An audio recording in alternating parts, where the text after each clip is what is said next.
Are you also involved in measuring the profitability of these projects? Are you also Yes, all okay? aspects. I'm involved in all aspects of those five things we do as Hmm, consultants. got it. And then, uh, I got a lot of questions around this, but I'm going to try to trim them down to one. How do you ensure that you're still maintaining a healthy profit from these projects Well, that while not sacrificing your relationship? There will be a lot of situations where there is a limited budget and your profit is really, really skimmed down, but you still don't want to lose it because of the relationship that you have with that account. So how do you we're balance it? you got to manage scope creep. That's probably the number one item I see, scope creep. When you put that together, that proposal, doing the work is the easy part of it. It's Mm, managing the people to make sure that, when we go ahead and do the work, if there are any deviations from the proposal, we're able to address that in some form of scope creep with the client and, ask for additional service orders or change orders to address those issues that might come up. We've been seeing a lot more of that. I like to get all of the issues up front to a client always. I have one client right now who decided to go ahead and do surveying. And what they didn't realize was that with surveying, there are various aspects that have to be done. We gave an all encompassing proposal. He got a proposal from another competitor that said they were going to do that. It was a lower price, but they didn't do it. And then he ended up having to call me to do it. Well, why was that? Because he he didn't he didn't manage the project on his end, and he realized that the value I bring is I'll be able to address his needs, and I'm not there to change order him to death. I gave mm, him the full gamut because he told me I want a boundary, a topo as an example, boundary topo survey, as well as an Ulta ACSM survey. Okay, well, I put that in my proposal. This guy, broad brush, just put in a proposal and it was 20% less. Guy never did it.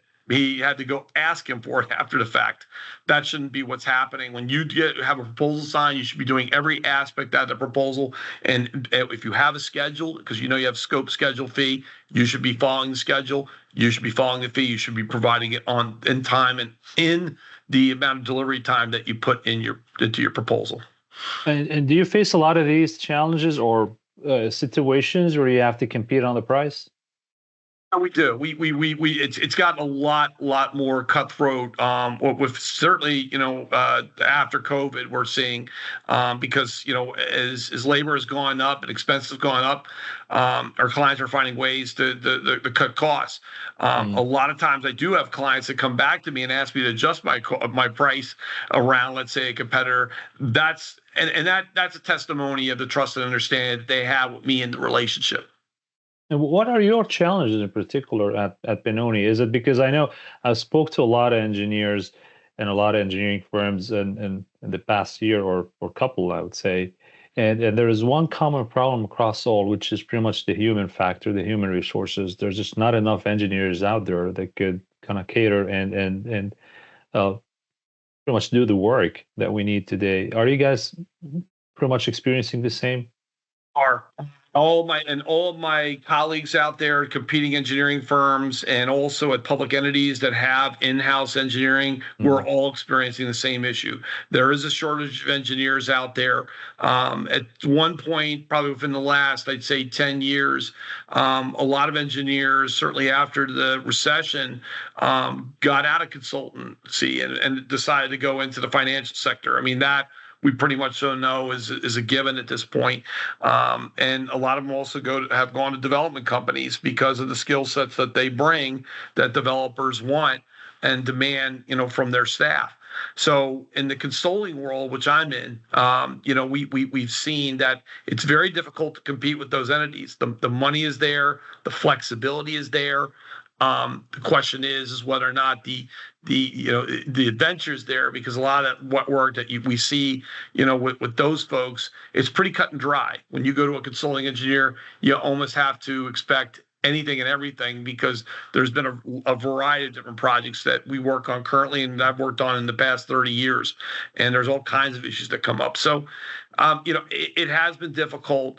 Staffing retention has been difficult. We've found ways to get to staff. We're certainly making sure we make more of an effort of finding interns early in college, as well as making sure we're doing graduate recruiting. Because if we can take some of these engineers and they have the talent and the know-how and they have the drive and the ambition, they can get their professional engineers in 4 or 5 years, and then they can be very successful afterwards. What's So wrong? What's wrong with that industry today? Why aren't we not able to attract more kids to go into engineering schools in the first place?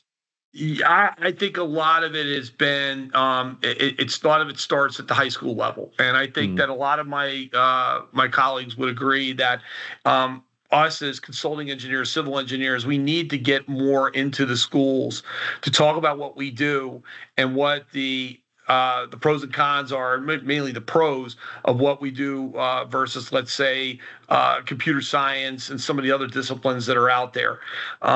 Recruiting early with our profession in high school is very key. Even going to some of the community college programs out there too, I think is important because if those are feeder schools into 4-year programs, we want to be able to go ahead and talk about what we do and what different variety of programs that they can consider in terms of careers.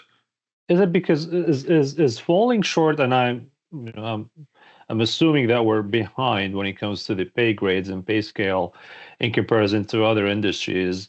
Well, engineers are smart enough to be doctors, they're smart enough to be lawyers, scientists, developers, you name it, right? But then they choose engineering. While if you look at all these other professions, they pay substantially more uh, than engineers get these days. Is that case? Well, do you think that case will continue to happen? Like we're going to continue to fall short of how much we pay engineers in comparison to other competing professions? I don't think so. I think what's going to happen is that you're going to start to see pays go way up in the very, let's say, the next 20, 25 years. I think Mm. that the pay grades will start to get into a level. I don't think that they're leveling off. Certainly don't think they're going backwards. I mean, just alone, I mean, you'll probably note that within the last 4 years since COVID, starting salaries for grad engineers have gone up nearly 20, 25%. I expect that to continue. I don't think that's Mm. going to slow down anytime soon. And I think that you're going to start to see not a compression of salaries, but you're going to start seeing that some of the top guys that are out 15, 20 years of experience, they're going to see significant bumps. We have a need to build in this country vertically and horizontally, and the talent pool. Yes, we could probably get the talent pool outside of the country, but if we're going to make any leaps and bounds, we do have to factor in that we got to get these kids early. And we have to find ways as an industry to keep our salaries on par so we can attract those kids and teach them about the variety that we bring to the table with projects and various sectors that they could work in. And this is a tricky one. Mhm. How do you see the engineer of the future different from the engineer of the past? They're definitely going to be much different in the future. The one thing that which you touched upon earlier, which is a major concern in our industry right now, it's been talked about in many different forums, conferences, what have you, is artificial intelligence. Artificial Mm. intelligence is going to change our industry in the next 20 years significantly. I'm not saying that the artificial intelligence is going to replace us. That's certainly not what's going to happen. It's going to be something that's going to be given to your typical civil engineer as an aid.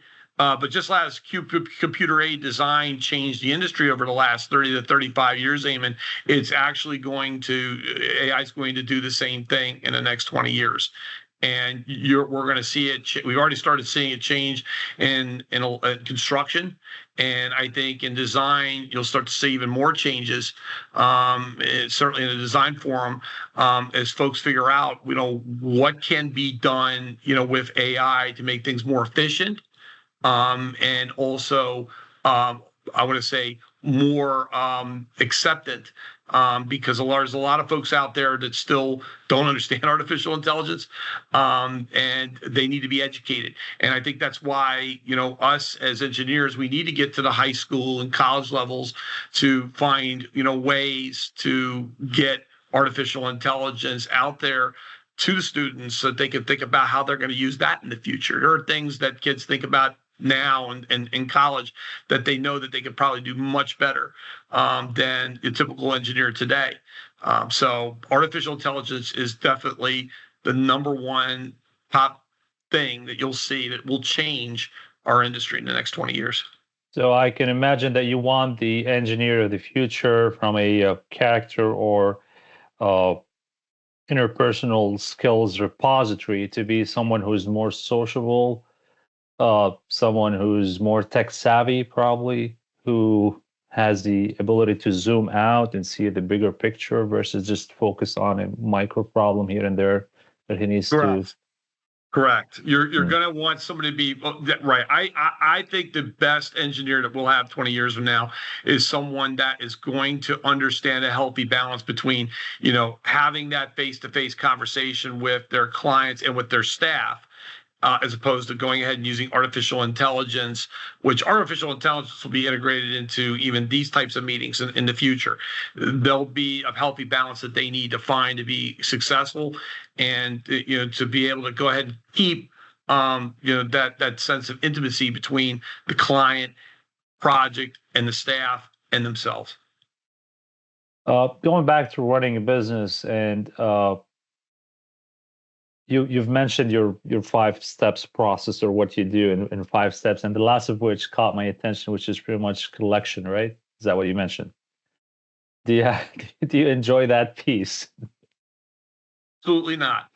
I don't. The hardest part of this job is collecting the money. There is Yeah. no doubt, because one thing I've been telling my staff is it's great to hide behind a computer screen, but picking up the phone, getting in front of your client's, office, or in a space that you can see them eye to eye, is more effective to get payment and obtain payment when payment is due.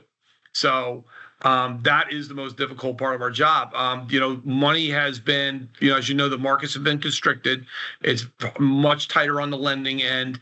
Money is just not the same way it is. And as you can imagine, when people were building pro formas on projects 3 years ago, they weren't factoring in all the soft costs that we do as engineers. So now it's like, well, if they end up going ahead and putting a pro forma together and they have hard costs, and those hard costs have gone up because of materials, labor, equipment, that eats into the soft costs. And that's where sometimes a lot of times we find it a struggle, especially on the private end, but the public end, it's gotten a lot more difficult. And again, I think it's because we need to communicate better. So it's funny you say so, because I thought it was the other way around, with the infrastructure bill being approved and the money being out. I thought it's going to be much easier for the public to pay you guys. But the issue is, if we're not communicating early our expectations, and we're not making that a focal point about obtaining payment, it's just as difficult to obtain a money on a federal project that it is on a private project, Ayman. A lot of the governmental agencies these days, they demand the quality, and if the quality's not there, they're going to be holding back the money, and you don't know when you're going to get the money. And we've had several projects like that in the federal space, unfortunately, that have been held up because of that mentality. There's just an expectation that these entities have. So we have to establish that earlier with better communication, so that we know we're going to get our payment, in the terms of the contract. Interesting, because engineering companies we serve engineering companies, and I have long lists of engineering companies as customers, and they're good payees. They pay on time. They're never late. In return, they get paid late, which is not cool. I want to, before we go into closing thoughts, I had some other questions that I wanted to pick your brain on. One of them is, we have a lot of challenges that we're facing today, right? Uh, one of them is the future of transportation and the transition to EV, whether we're ready or not, especially with the mandates that some states are putting and pushing on everyone right now, like California, for instance, and wanting to transition to, I think, 50% of the new car sales to be EV in a few years from now. Mm-hmm. uh, on previous episodes, I had that conversation, with another guest, and it's funny because one of the things is that yes, we're mandating these legislations or goals or targets, whatever you want to call them, but then they're not mapped to a specific rollout plan for the infrastructure required to get that target, attained. And it's just like nobody is even asking questions or inspecting or doing anything about it. It's just there, right? It's just like it's becoming more of a marketing kind of gig versus a real, tangible, feasible target. Do you think that we're facing that problem nationwide? Is that nationwide? I mean, there's just not enough power to go around for electric vehicle charging stations, as you quite know. And even at the local sources, I told you I'm involved in local projects. There are mandates coming out in various different states that roll down the counties and municipalities to provide make-ready systems. You can make them ready all you want. You go to the power provider, they're going to tell you, we don't have the power to provide it, and we don't know when we're going to provide it. That's what you're finding. It's interesting. I just saw an article that they said that, when President Biden passed legislation to have a nationwide electrical vehicle network, he has literally instituted, I forget, it was an inordinate amount of EV systems that were supposed to be employed. Only there, I think less than 1% has been built in this country in the last several years. And I can guarantee you, Ayman, it's not because of what's going on with respect to legislation. It's going on because the power simply isn't there. Very, very interesting. And do you think the more we push this on the populations, on the people, on the mass, it's going to create a backlash at one point in time? Because I kind of sense it in the community where I live. Like people are getting very agitated because like it feels like, no, you have to go to EV, you have to buy EV, you have to go to EV, and some people are just not convinced with the whole concept. They're not convinced because EV vehicles, as you well know, are not affordable. And until products are brought to the marketplace that are affordable, no one is going to be able to do it. It's almost like the advent. One of the big changes as engineers is the advent of the app is of the iPhone. The iPhone is a perfect example. When the iPhone came out, people said it's very expensive, but when you could find the things you could do with it, all of a sudden everybody wanted to pay $1,000 for an iPhone. Exactly. And I think what has to happen it's akin to what I think has to happen with the electric vehicle industry. Something has to give on the price of the vehicles. Forget about the tax rebates and what have you, to make it more appealing to the mass to bring those types of vehicles in. They've already started doing that in places like China, where the vehicles costs have gone way down on electric vehicles, and they're way ahead of where we are. So until we can find ways of bringing mass-produced electric vehicles to the marketplace that are relatively inexpensive and can be afforded by the masses, there's still going to be a lot of pushback. Mandates can be put in place all you want. You've got several automakers that are already going to make all their electric vehicles, all their fleets electric vehicles. Audi, Volvo, just to name a few. You're going to end up seeing that. And VW as well. You're going to see that's the public is only going to be able to bear that when the costs come down and the availability of electricity is there, and the available is not going to be there. It's going to take a long time, probably 10 years before we see the electricity take effect. So it's got to be new technology. New technologies will have to be introduced to bring the cost down, and I think that's where we're really going. I mean, I see more people talking about the move to EV than about a more dire and imminent problem that we have right now, which is the housing crisis in general, and in particular, the affordable housing problem, right? And even getting into the affordable housing is a completely different aspect. How are you going to go into these apartment complexes and build all these EV charging stations to convince these people to, because they need to charge their vehicles? How do they charge them when you have an apartment complex of 400, 500 units, and then there's not enough, and all of them has to plug at the same time when they come back from work, right? But aside of the EV aspect of it, which is, an episode by itself, housing crisis, how real is it? Real. It's real. It's bad.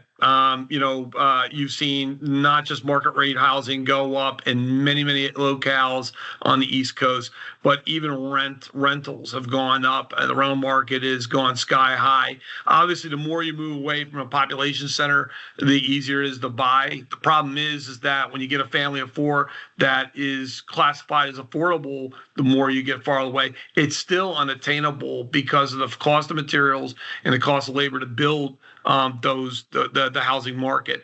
There just has to be ways found to make it more. I want to say there's got to be some technological breakthroughs that are going to make it more affordable for housing.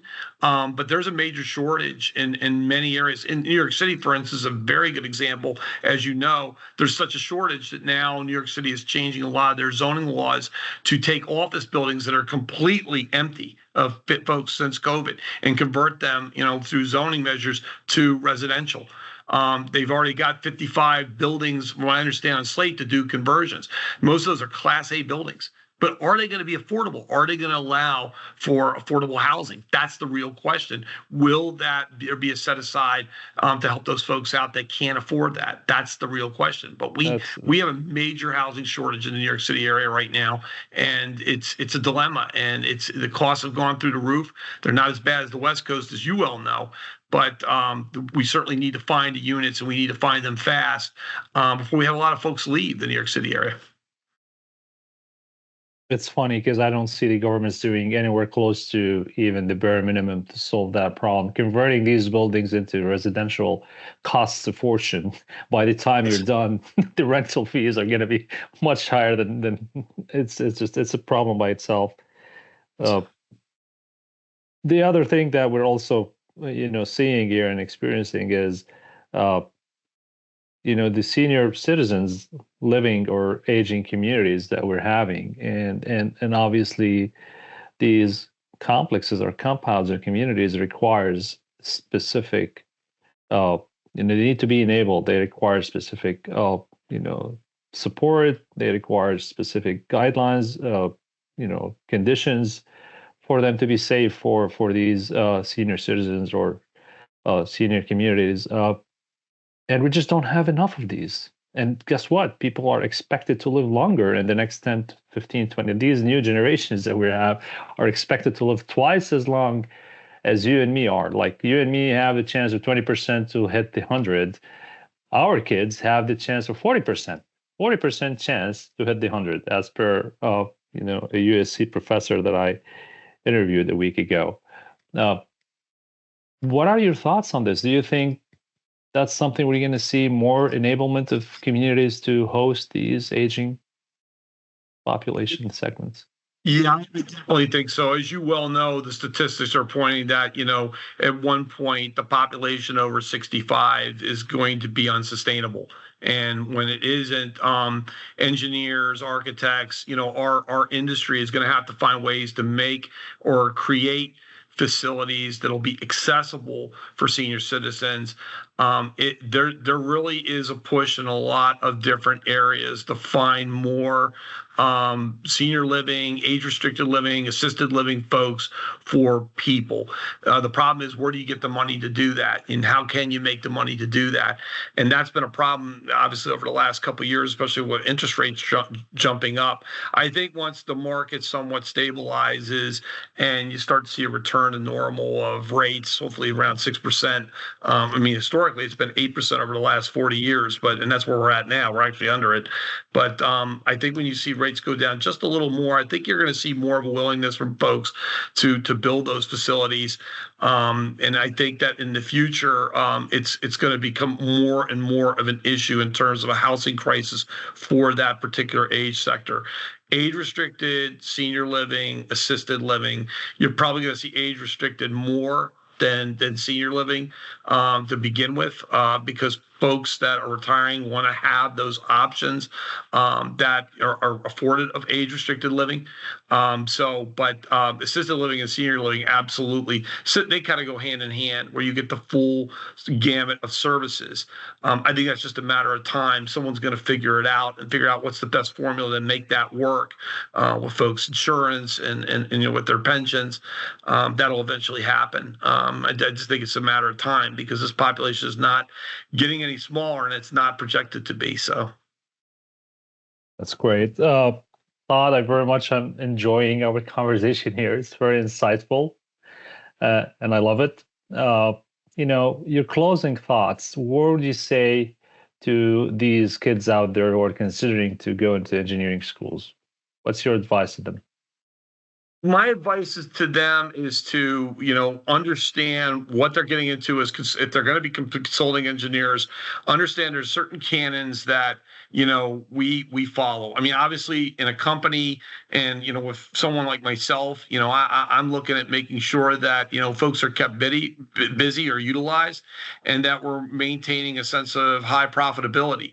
But I also want them to understand that when you get in this career, there's certain things that you'll learn when you get your professional engineering license that you wouldn't learn, in other sectors. You're going to learn about honesty. You're going to learn about integrity. You're going to learn about service and the kind of value you bring as an individual. And I think that those things, which I know my company holds true and near, to the core of what they represent. I think those types of things, if they think about it, those are the types of things that will definitely give them a very fruitful and lifelong career that will benefit them, just not professionally, but also personally. Very well said. Thank you for that advice. Thank you for the closing thoughts here. I very much enjoyed our conversation, Todd, and I look forward to talk even more in the future. But thank you again for giving us all that time and answering our questions here. And I wish you a very great weekend now. So much, Ayman. Much appreciated. Thank you.